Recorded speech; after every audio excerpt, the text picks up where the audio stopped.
gente, bom dia, boa tarde, boa noite. Hoje eu vim falar sobre uma coisa fundamental que está intrínseca no cuidado das águas e como eu levo isso no meu dia a dia. Hoje eu vim falar de banheiro seco. Você sabe o que é um banheiro seco? O banheiro seco, então, é um elemento da permacultura que nos possibilita vivenciar a arte de fechar ciclos. Então, aquela matéria orgânica que a gente recebeu, a gente consegue devolver para a terra. Então, o banheiro seco, ele é uma construção simples em que a gente faz cocô de alguma forma ou num balde ou num buraco, mas de uma forma que a gente mescla com materiais secos e isso possibilita posteriormente a compostagem desse resíduo e a transformação dele nesse adubo, que vai fortalecer a terra.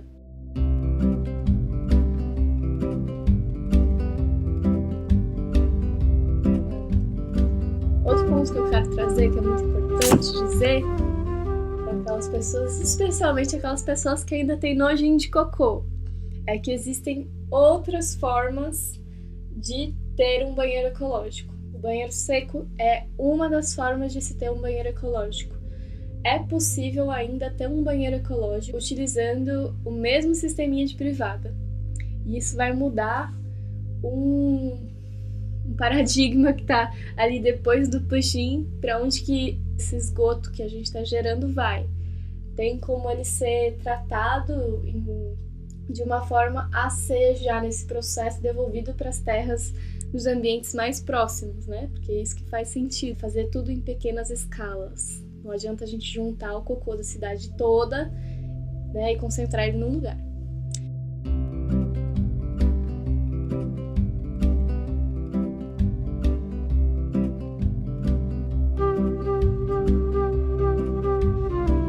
Então, é possível ter um banheiro ecológico sem necessariamente precisar ser o banheiro seco. Então você deve estar se perguntando, você já parou para pensar como é que são os nossos esgotos aqui em São Paulo? Para isso, eu vou ler uma historinha para vocês. Historinha do Rio Tietê. A cada segundo, o Rio Tietê recebe 35 mil litros de esgoto, e isso foi relatado em 2005. 3 bilhões de litros de esgoto por dia. E esgoto a gente está dizendo toda aquela mistura do que sai do nosso privado, do que sai do nosso tanque de lavar roupa, do que sai da nossa pia, com todos os nossos cosméticos, nosso chuveiro. Mistura toda aquela coisa.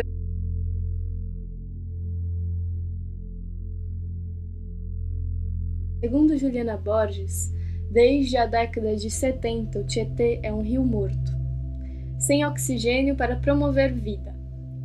Como seu leito, que eu considero sagrado, é utilizado para receber praticamente todo o esgoto deste município de São Paulo, o principal rio do estado é lembrado apenas pela feiura, pelo mau cheiro, pelas enchentes e pelas doenças que transmite. E eu trago assim essa reflexão, porque fala as doenças que transmite, pobre do rio que recebe uma crítica dessa. Na verdade, de onde vem essas doenças? Essa doença física a gente transmite isso para o rio, com a criação que está lá nas indústrias, que começa lá nas indústrias, as pessoas estão ganhando dinheiro vendendo doença e fingindo que estão tratando depois.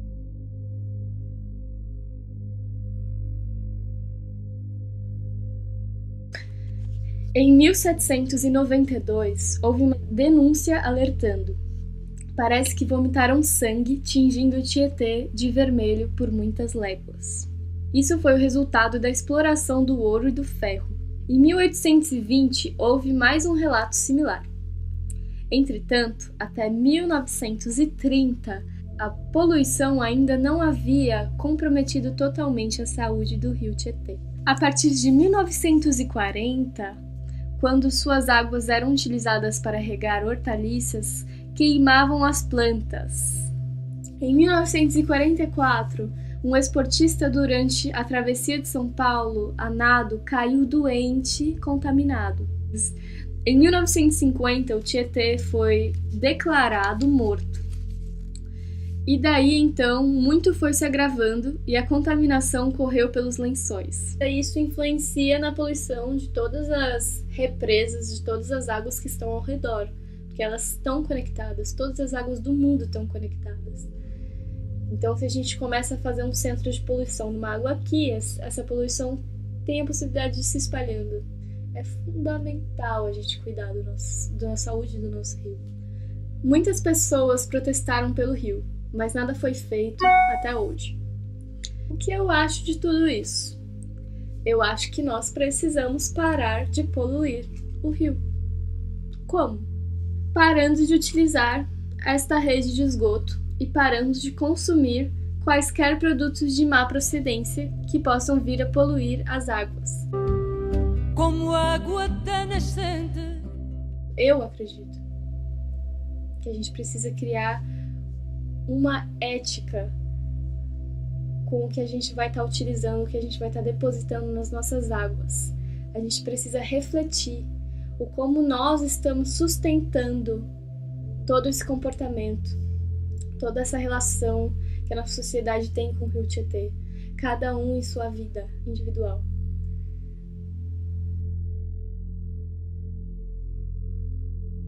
Eu acredito que os nossos representantes, eles são um reflexo do que a gente é.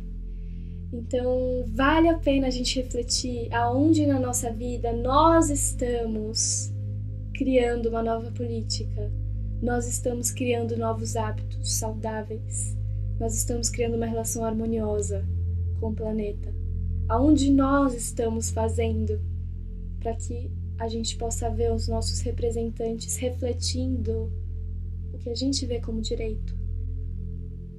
Nesse caso, a gente está falando de um direito seríssimo que tem que vir a ser levado em consideração, que é o direito da natureza. O rio Tietê já foi um rio limpo, um rio sagrado, ele é até hoje um rio sagrado, que merece o nosso respeito. Eu, através da forma animada de ver o mundo, considero que aquele rio tem um espírito e que está pedindo socorro, pelo amor de Deus. A gente encanou as nossas águas, a gente manipulou as nossas águas. E eu acredito, a partir do xamanismo que eu estudei, que as nossas águas são os nossos sentimentos. E a gente manipula os nossos sentimentos, coloca eles em canos e manda direcionar para onde é que eles vão, sendo que a natureza dele é fluir livremente. É virar vapor quando ele quer, é chover aonde ele quer, é sair fluindo com a correnteza se ele quiser. As gotas são livres e assim elas precisam ser. Isso eu acredito. Arromi takuyoyase.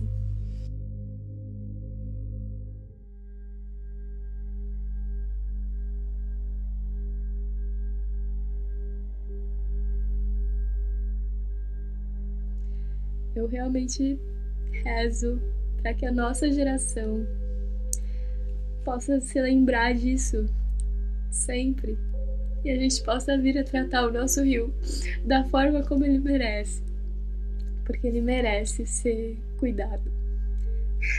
Então, também queria trazer assim, ai meu Deus, mas como que faz essa política aí de cuidar do cocô de todo mundo? Meu, a gente tem que se virar. A gente tem que se virar. Tem que aprender, porque tem outros rios no mundo que também são cercados por cidades, assim como a nossa, só que eles têm uma diferença, que eles sabem cuidar do rio. Não tô falando tratar com químico, porque não é isso que eu acredito, não é isso que eu tô incentivando. Tô falando saber direcionar com qualidade, com respeito. Respeito à nossa natureza. É isso que eu tô falando. E aí cada um pode ou criar o seu, como fez essa madame aqui, ou pode fazer um movimento social que é ainda muito mais poderoso do que fazer só pra si mesmo, né? E sei lá, muda a partir da ética de um prédio inteiro. Você pode mudar.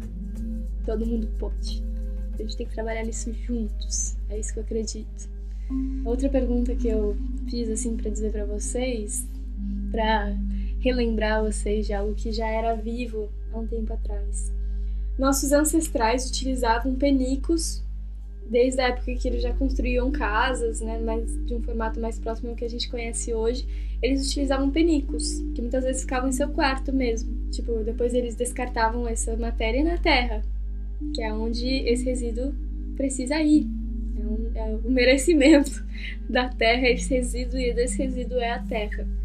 É o encontro que fecha o ciclo. E depois os banheiros ao ar livre foram criados, que são aqueles que eram feitos com grandes buracos na terra, são aqueles feitos buracos na terra bem grandes, uma estrutura simples, você ia lá de cócorazinha, fazia seu cocô e o buraco era grande, sustentava ali por um tempo, quando enchia, né, a certo ponto fechava e fazia esse outro buraco. E é importante dizer que no caso de alguém despertar interesse em utilizar essa alternativa, né, tem que estudar sobre, vai pesquisar permacultura. Quando você está perto do lençol freático, quando você tem um terreno que é perto do lençol freático, ou seja, perto de um rio, perto das águas, o lençol freático é bem próximo da superfície da terra, então esse não é a mais indicada forma de banheiro, porque de alguma forma esse cocô vai ter acesso a esse lençol freático nesse buraco. Né? Tem que saber observar essa questão. E muitas vezes a possibilidade de compostar o cocô na superfície mesmo, né? De uma forma a fazer todo o processo de compostagem na superfície é o recomendado para alguns tipos de terreno. Mas beleza. Agora eu vou contar o porquê é que eu, Bianca, escolhi seguir pelo caminho de fazer cocô ecológico.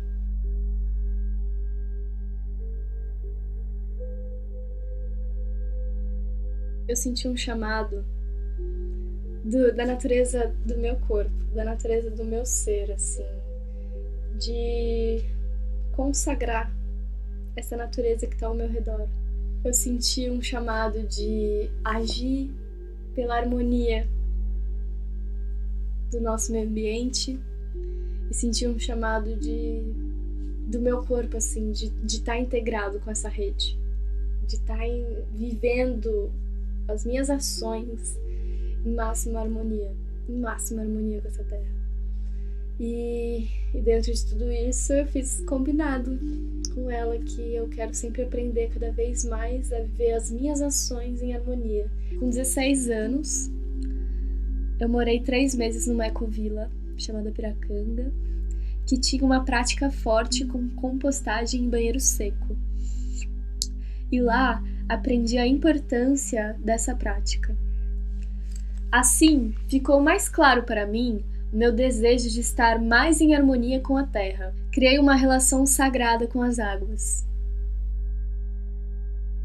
Me caiu a ficha da doce ilusão que estava vivendo em São Paulo.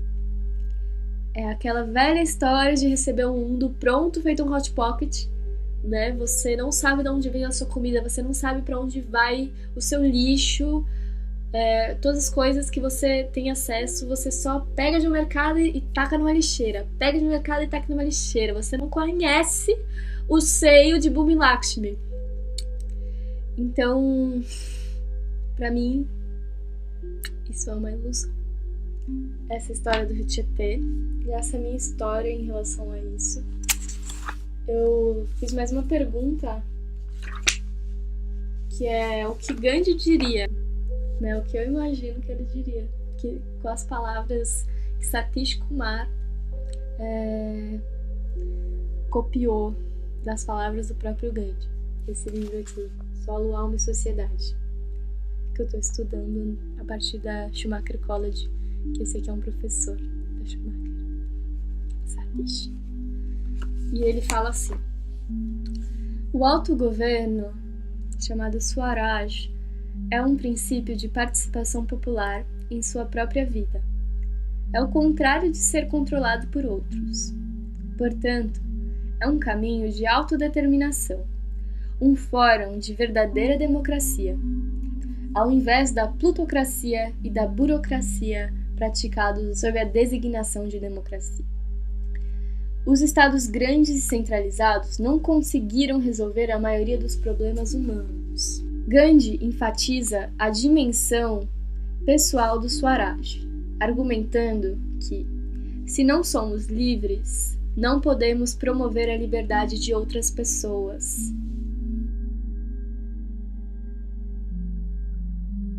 A ideia do Swaraj não é um conceito cristalizado, é um processo em contínua evolução, uma jornada que não termina e não tem destino fixo.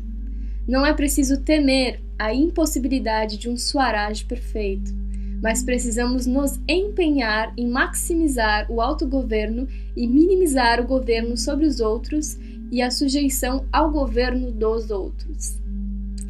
Quando estamos atentos às nossas responsabilidades pessoais e à justiça social, estamos também conscientes de que devemos cuidar do ambiente natural do qual depende a vida. Não há separação entre Swaraj pessoal, social e ambiental.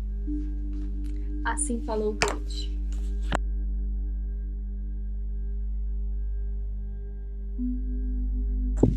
Por último, vou contar pra vocês como é que eu faço o banheiro seco aqui no meu apartamento. Eu tenho um balde e eu vou lá embaixo e cato podas de folha seca que podam dos jardins e da praça aqui ao redor. Tem esse detalhe que eu tenho uma praça aqui do lado do prédio, que tem até uma floresta no fundo, uma floresta bem, esquecida, abandonada, precisando de muita poda, tá cheio de cipó, não dá nem pra entrar direito. E aí eu pego essas folhas, e aí eu forro o balde de folhas, faço meu cocô, coloco as folhas, cocô, folhas, até encher, e o xixi é separado, o xixi eu faço num outro pinico. Coloco também na terra, mas separado. E aí com esse composto que eu criei, né, que assim que enche eu já desço ele lá pra baixo. E nesse pedacinho de terra que tem aqui do lado, eu começo a minha compostagem. Eu jogo lá e vou compostando nessa terra. Assim falei, sou Bianca e assim falei, Arromi Takuyo e assim, por todas as nossas sagradas relações, pela saúde da nossa natureza. Eu rezo para que nós possamos voltar ao seio de Bhumilakshmi, voltar ao seio de Pachamama, reconhecer o valor que tem na vida, na verdadeira vida que ela nos oferece, reconhecer que nós somos parte, que o bem-estar dos animais, dos rios e da floresta é o nosso bem-estar e que nós devemos isso para as próximas gerações. É o nosso dever cuidar dessa terrinha sagrada. E esse é o meu rezo. Eu rezo para que todos nós possamos despertar cada vez mais, cada um de nós, os nossos governantes, e possamos entrar em harmonia e reconhecer, de uma ética segura, o direito de cada animal, o direito da natureza completa, o direito de cada rio, de cada árvore, né? E assim interagir dentro de conceitos bonitos e inteligentes como a permacultura nesse planeta biológico, assim, nesse planeta lindo que a gente habita. Que assim seja. Pachamama. Arro! Gratidão a todos, dê um like aí e segue no canal, que é um prazer imenso, tá? Tá comunicando minhas ideias para cada um. Abraço grande na alma! Uhul!